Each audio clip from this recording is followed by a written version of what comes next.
What's going on, guys, and welcome back to the channel. I'm here at the trailer at Cecil County Dragway. Finally got a chance to come on a Friday night. Friday nights are pretty awesome here. It's cool to just hang out, you know, bring a cooler, some drinks and everything. And oh, look who it is. What do you want, a pen? Yeah, Andrew needs to fill his tech card out. Bring a pen. I got to race the most powerful truck of the two of us, the Denali. I don't think so. Another reminder for you guys before we start this racing shenanigans. The glasses are falling. It's a little hot in here. June 23rd, right here at Cecil County Dragway, Run With Your Brung event. It's going to be myself, Dirty Max Jack, Andrew from CSP, Fran from RPM. Mike Davenport is coming, Louisville Chevy Dude.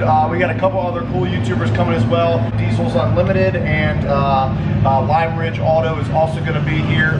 Flyers right here, check it out. You can get tickets at drivenevents.us. It's going to be a fun time. Run With Your Brung literally means bring anything from a daily driver to a full-on race car, doesn't matter. Four wheels. Yeah, with 4 wheels. There are limited spots though. There's limited racer spots, so they're gonna fill up fast. Can we bring a tractor? Like lawnmower? It's got 4 wheels, I guess. We're also selling pre-sale tickets cheaper than if you would buy them the day of the event. All that info is on the flyer as well. Now, a lot of people don't buy tickets before they come because they want to, you know, play the weather by ear. But good thing is we got a rain date, so that date is July 7th. You can get racer and spectator tickets again, like I said, at drivenevents.us. We will see you guys there. Wow, Exorcist over here, freaking Linda Blair. How fast do you think that truck is? I shouldn't have waited till 110 to pass you. I mean 55. Andrew thinks his Denali is faster than my truck. You know what? Run what you brung. I will trailer my Camaro, disconnect the trailer, and run that against yours. You do the same thing. Fine, I'll run it. Okay. I'll run the truck. Okay. I'm telling you, man. It's smoked. Smoked. Alrighty, so just got the car teched in. Getting in the staging lanes now and gonna make the first pass. We changed around some of the shift points from when I was down in Galat to see if they'd be a little bit better up here. The second gear to third gear shift was a little short, as well as the first to second gear shift. So we adjusted that in some of the other gears as well. So we're gonna see how it does here on the quarter mile.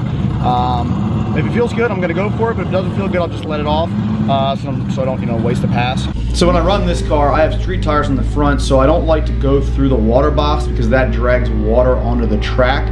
Instead, I like to go around it. So that's what I'm doing here, and as you can see, I'm signaling the guy on which lane I want to go to. But apparently this guy was already in a bad mood, giving crazy signals and rushing people around. He was just being a douche to everyone. So I back up into the water box, get my rear tires wet, and then pull forward a little bit and wait to do a burnout. Now, unfortunately, the truck in the right lane, as you can see, broke down. Normally what would happen is one of the guys would come over and tell you to shut your car off or something, but nobody was around and nobody was telling me to do anything, so I was confused as to what to do. What the hell's going on here? I don't know who the f this dickhead is. I have no idea. Then I finally saw the tow truck to my right, so I decided to turn my car off and wait because I figured it'd be a little while. Pop my hood for me, please. And as soon as I pop my hood, you can see him walk over, throw up his arms like, what's going on?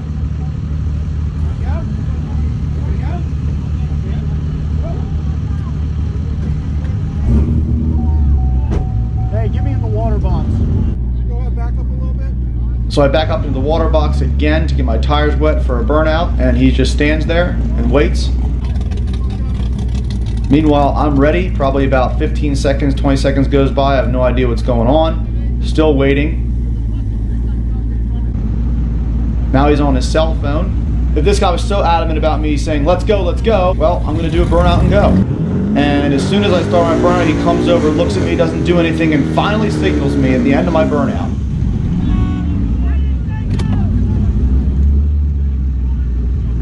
That dude. Fuck him. First he's saying go, then he's saying don't go. It's like, what is it? I was to the point where I didn't even want to race. I was just gonna go back and just chill out for a second. But I ended up going and making the pass anyways.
so what happened?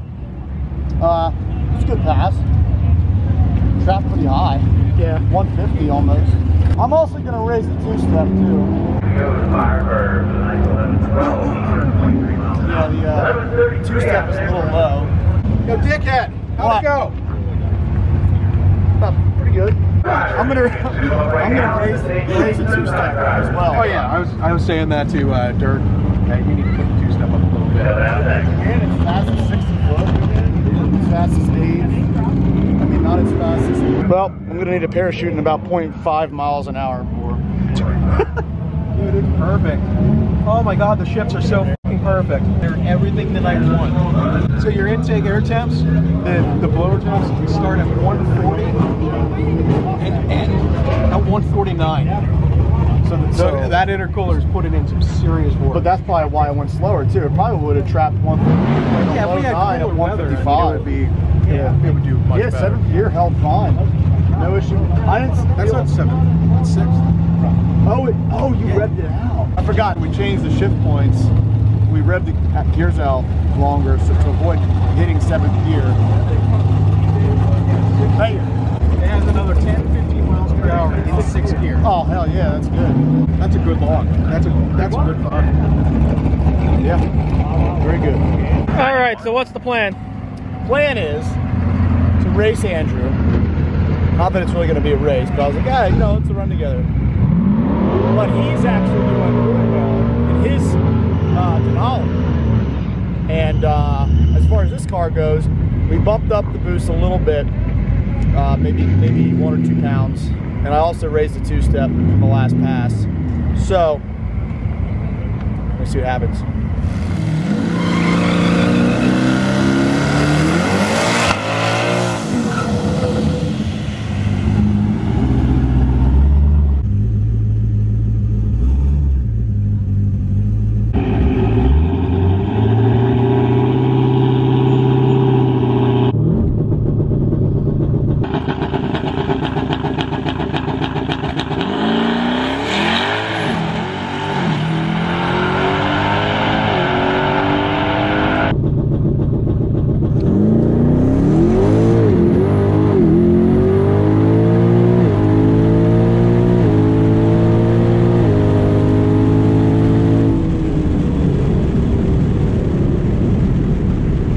So overall, it was a good time at the track. The car ran pretty well. That last pass was definitely a heat-soaked pass. It was pretty much a hot lap. And it ran a little bit faster mile an hour, but a pretty consistent time. So when we adjust the two-step on the car from, let's say, 22 to 2600 RPM, it doesn't change. Like when I test it out in neutral, it goes to 2600 if it's set at 2600. But when I go to race, and I'm on the foot brake and I'm on the two-step, it drops down to 2200 and it always stays there. It seemed to not fluctuate at all, no matter how much we change that two-step. So I gotta kind of figure that out, what's going on there. We're not really sure. And that was preventing us from launching harder. I mean, I cut a 151 60 foot, which was the fastest I have done yet on the car, but I really want to see that get down into the 1.4s.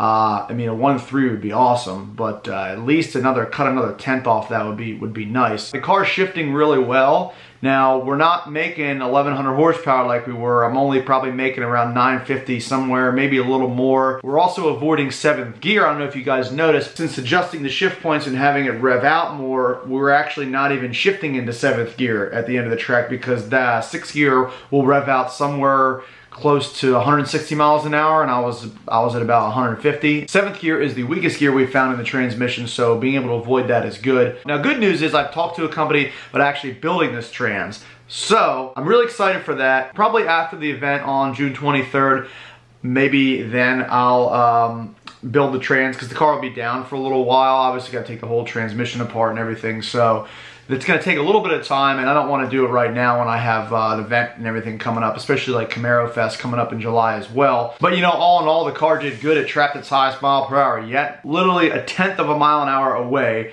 from my 93 octane street car needing a parachute. When you trap 150 miles an hour, you automatically need a parachute on your car. So it's kind of funny that that car is pretty much there. I mean, it definitely has some steam on the big end. You can see from the 8th mile. So if I can get that car launched even harder and start with even more boost, like raising the two-step, that thing's gonna really fly, especially in good weather. I mean, it was kind of warm Friday night. The humidity was a little high. The DA was obviously really high, which plays a part, but still a great track to test at. I'm pretty happy with this, especially seeing that I wasn't really playing around with high boost yet. Literally from the street, bolt on some drag rails and go. No skinnies, nothing, just race it. So next video will be the Freedom Rocket finally starting up. The first start of the new build on the Freedom Rocket. Next video. A lot of you guys have been anxious for this. I know I've been anxious for it. I'm really excited for it to happen. Also, another reminder, the Run Richard Brung event at Cecil County on June 23rd. It's a Sunday from 10 a.m. to 5 p.m. The gates open at 9 a.m. You can get your tickets at drivenevents.us. It's gonna be a great event. We're gonna have a lot of fun. Dirty Max Jack will be there, Complete Street Performance, Race Proof and Motorsports. Louisville Chevy Dude, Mike Davenport will be there. I've been talking to SRT Mush, Ryan and Jacob from Turbro, and some of the guys in the 717 area, the crew. So I hope to see you all at this event. And if you enjoyed this video, please be sure to give it a big thumbs up. Make sure you hit that subscribe button if you're coming here for the first time, and have a great day.